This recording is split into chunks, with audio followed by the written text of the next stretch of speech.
ఒకసారి చెప్పండి ఎంత అవుతుంది, దీనికి ఎంత ఉంటుంది అనేసి.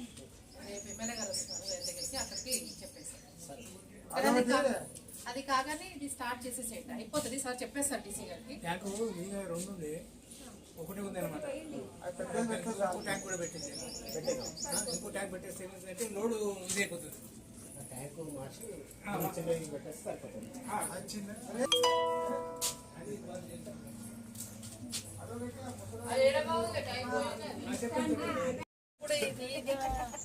ఏమి చెప్పలేకపోతున్నాం ఈ గవర్నమెంట్ లో, ఏమి వస్తలేవు, ఏమి చేస్తలేవు, ఏ పనులు అయితలేవు.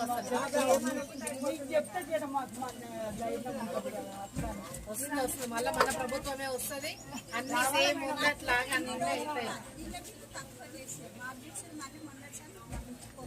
మన గవర్నమెంట్ మారింది కదా, మరి మన కేసీఆర్ గారు వేరే ఉండే, అప్పుడు వేరే ఉండే పరిస్థితి, ఇప్పుడు వేరే ఉన్నది.